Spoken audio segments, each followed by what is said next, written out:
আসসালামু আলাইকুম। আজ শনিবার 12ই বৈশাখ, 6ই জিলকদ, 25শে এপ্রিল। বাংলাদেশ বেতার, সিলেট।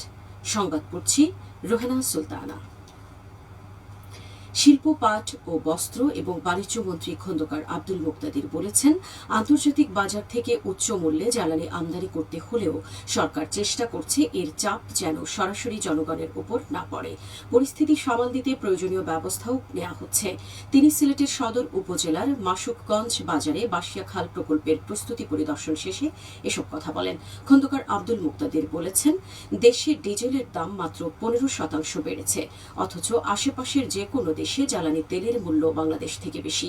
আমরা সতর্কভাবে 15% বৃদ্ধি করেছি, যাতে জনগণের ওপর বেশি অভিঘাত না পড়ে।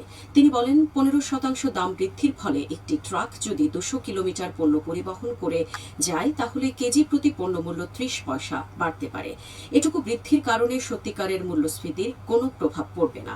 পরিদর্শনকালে সিলেট 2 আসনের সংসদ সদস্য এম এ মালিক, সিলেট 6 আসনের সংসদ সদস্য ইমরান আহমদ চৌধুরী, সিটি কর্পোরেশনের প্রশাসক আব্দুল কাইয়ুম চৌধুরী, জেলা প্রশাসক মোহাম্মদ সারওয়ার আলম উপস্থিত ছিলেন। শ্রম ও কর্মসংস্থান এবং প্রবাসী কল্যাণ ও বৈদেশিক কর্মসংস্থান মন্ত্রী আরিফুল হক চৌধুরী গতকাল সিলেটের সার্কিট হাউসে গোয়েনঘাট, কোম্পানীগঞ্জ ও জৈন্তাপুর উপজেলার সরকারি কর্মকর্তাদের সঙ্গে বিভিন্ন গুরুত্বপূর্ণ বিষয় নিয়ে মতবিনিময় সভা করেছেন। সভায় সংশ্লিষ্ট উপজেলার প্রশাসনিক কার্যক্রম, উন্নয়ন পরিকল্পনা ও জনসেবামূলক উদ্যোগ নিয়ে আলোচনা করা হয় বলে জানা গেছে। ম্যালেরিয়া নির্মূলে অঙ্গীকারাবদ্ধ, এখন আমরা পারি, এখন আমাদের করতেই হবে, এই প্রতিপাদ্যকে সামনে রেখে সারা দেশের মতো সিলেটেও আজ পালিত হবে বিশ্ব ম্যালেরিয়া দিবস। ম্যালেরিয়া হল মশাবাহিত একটি সংক্রামক রোগ, যা প্লাজমোডিয়াম নামক পরজীবীর কারণে হয়। যখন কোনো ম্যালেরিয়া আক্রান্ত রোগীকে কামড়ানো স্ত্রী অ্যানোফিলিস মশা সুস্থ মানুষকে কামড়ায়, তখন এই পরজীবী রক্তে প্রবেশ করে রোগ সৃষ্টি করে। এটি একটি প্রতিরোধযোগ্য রোগ হওয়া সত্ত্বেও প্রতি বছর বিশ্বের লাখ লাখ মানুষ এতে আক্রান্ত হয়। স্বাস্থ্য বিভাগের তথ্য মতে গত কয়েক বছরে আধুনিক চিকিৎসা ও সঠিক সচেতনতার ফলে ম্যালেরিয়া আক্রান্তের হার উল্লেখযোগ্যভাবে হ্রাস পেয়েছে। বিশেষজ্ঞদের পরামর্শ মতে সন্ধ্যা নামার আগে ঘরের জানালা, নেট ব্যবহার করা, ঝোপঝাড় পরিষ্কার রাখা এবং নিয়মিত মশারি ব্যবহার করলে এই রোগ থেকে দূরে থাকা সম্ভব। জ্বর হলে দেরি না করে নিকটস্থ স্বাস্থ্যকেন্দ্রে বিনামূল্যে রক্ত পরীক্ষার আহ্বান জানানো হয়েছে।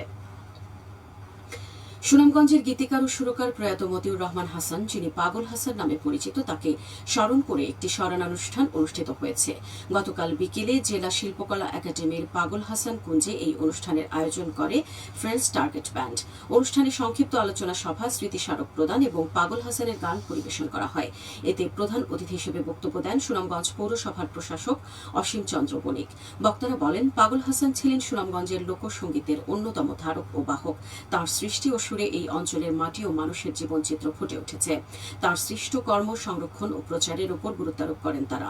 প্রধান অতিথি বলেন, সাংস্কৃতিক কর্মকাণ্ড বৃদ্ধি পেলে সমাজে মাদক ও সন্ত্রাস কমে আসে। তিনি পাগল হাসানের স্মৃতি সংরক্ষণে প্রয়োজনীয় উদ্যোগ নেওয়ার আশ্বাস দেন এবং সুনামগঞ্জ পৌরসভায় একটি মুক্ত মঞ্চ নির্মাণের পরিকল্পনার কথাও জানান।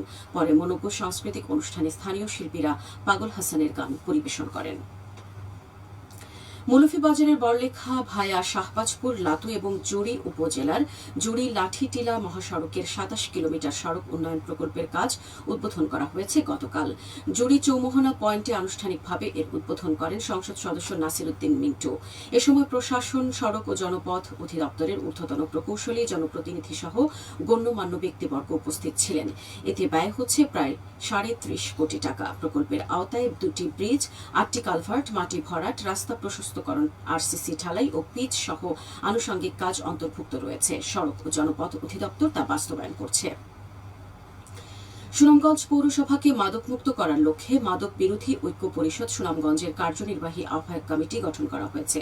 গতকাল সন্ধ্যায় শহরের জগৎজ্যোতি পাবলিক লাইব্রেরি মিলনায়তনে অনুষ্ঠিত এক সভায় সর্বসম্মতিক্রমে এই কমিটি ঘোষণা করা হয়।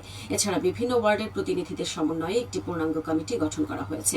সভা শেষে তরুণ ও যুবকরা মাদক বিরোধী কার্যক্রম জোরদারের প্রত্যয় ব্যক্ত করেন। তারা জানান, সমাজ থেকে মাদকের বিস্তার রোধে পাড়ায় পাড়ায় সামাজিক প্রতিরোধ গড়ে তোলা হবে এবং প্রশাসনের সঙ্গে সমন্বয় করে কাজ করা হবে। এ লক্ষ্যে আগামী 26শে এপ্রিল সংগঠনের নেতৃবৃন্দ জেলা প্রশাসক ও পুলিশ সুপারের সঙ্গে সৌজন্য সাক্ষাৎ করবেন বলেও জানানো হয়। এবারে শুনুন কৃষি সংবাদ। সিলেটের বিশ্বনাথ উপজেলায় চলতি বোরো মৌসুমে ধান কাটায় এখন ব্যস্ত সময় পার করছেন কৃষকরা। সকাল থেকে সন্ধ্যা পর্যন্ত মাঠ জুড়ে চলছে ধান কাটা, মাড়াই ও শুকানোর কাজ। সোনালী ধানে ছেয়ে গেছে উপজেলার বিস্তীর্ণ হাওর ও মাঠ। চাউলথুনি হাওর, বেলার হাওর, মাদাইর হাওর, করইশাই ও তেরাছাপা সহ বিভিন্ন এলাকায় কম্বাইন্ড হারভেস্টার ও শ্রমিকদের মাধ্যমে দ্রুত ধান কাটা চলছে। এই বছর উপজেলায় বোরো আবাদের লক্ষ্যমাত্রা ছিল ৭,৩০০ হেক্টর। এর মধ্যে প্রায় ৪১,০০০ ধান ইতোমধ্যে কাটা সম্পন্ন হয়েছে। খেলার খবর, ফুটবল। মরহুম Arafat Rahman cocoa knock out football টুর্নামেন্টের ফাইনাল ম্যাচ অনুষ্ঠিত হয়েছে গতকাল হবিগঞ্জের আজমিরীগঞ্জে। শরীফনগর যুব কল্যাণ সংস্থার উদ্যোগে আয়োজিত টুর্নামেন্টের ফাইনাল খেলায় প্রধান অতিথি ছিলেন জেলা পরিষদের প্রশাসক আহমেদ আলী মুকিব। খেলায় আজমিরীগঞ্জ শরীফনগর একাদশ ১-০ গোলে জলসুখা একাদশকে পরাজিত করে। সবশেষে আবহাওয়া। আজ বেলা ১টা পর্যন্ত পূর্বাভাসে বলা হয়েছে সিলেট সহ পার্শ্ববর্তী এলাকার জন্য কোনো সতর্কবাণী নেই এবং কোনো সংকেত দেখাতে হবে না। আজ সিলেটে সূর্যোদয় হয়েছে ৫টা ২২ এবং সূর্য অস্ত যাবে সন্ধে ৬টা ১৯। সংবাদ শেষ হলো। আমাদের পরবর্তী স্থানীয় সংবাদ প্রচারিত হবে দুপুর ১টা ৫।